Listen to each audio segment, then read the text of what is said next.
19th of August 2023, and this is another what a fuck moment. But in this one I'm not gonna throw you with clips and snippets and screenshots and things like that.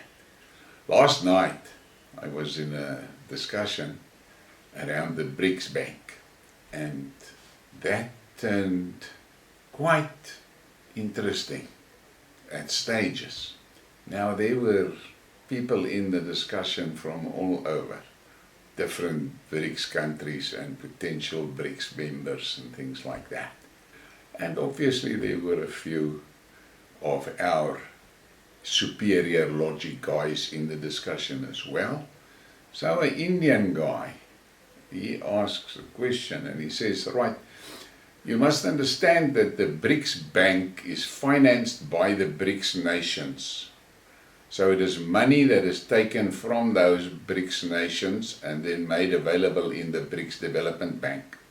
Now, I want to know from these South Africans, they want us to agree that the BRICS Bank must invest in infrastructure in South Africa.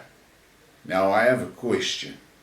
I've seen all these destruction to your rail networks, railway lines that disappear and things like that. And I see your Eskom power lines being plundered for scrap metal, bringing down the distribution lines.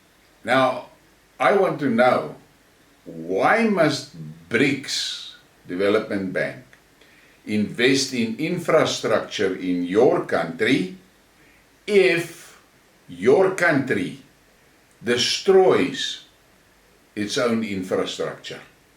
And I must tell you, there were some hilarious efforts from the, I'm going to call them the Sasa Brigade, to try and justify these things. Then a Russian guy asked and he said, okay, so you guys want investment in your country and you want us to help grow your economy.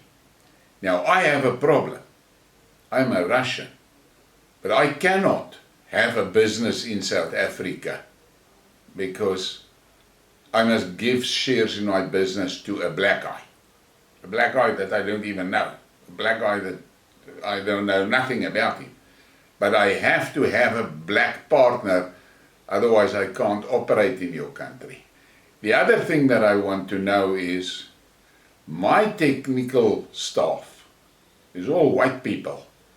And I hear Julius Malema says, kill the boer, kill the farmer, and I hear about all these threats of white genocide and hating of whites and killing of whites. And, how do you expect me to invest in your country if first I cannot invest without taking a black partner? And secondly, my people is not going to be safe in your country.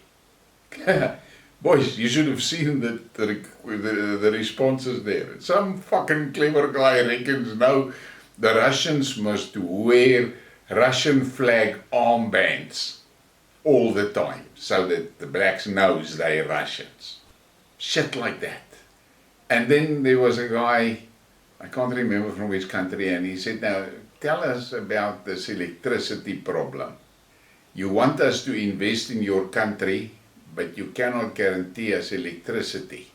So how must we run our factories or workshops in South Africa without electricity? And again, lots of stories. And the general discussions were around the fact that the South African environment is an environment of destroy and destruct. And there was guys that asked about the burning of the schools, and there were guys that were asking about the burning of municipal buildings and destroying of roads and things like that. And our colleagues, let me call them our colleagues, they were all over the place trying to explain this shit.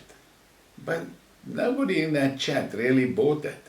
So I'm sitting here and I'm thinking after the thing, and I thought to myself, the upcoming BRICS conference, what the hell is going to happen at that conference if some of the new BRICS members or the prospective BRICS members starts asking these types of questions? How is this superior logic, natural intelligence people of South Africa going to respond to that? How are they going to explain why the government allows people to plunder the railway lines, allow them to plunder the Eskom transmission lines? How are they going to explain that? Because the reality is, BRICS is not a charity institute. In BRICS it's going to be about what can you bring to the table, what can you offer, not what can you take.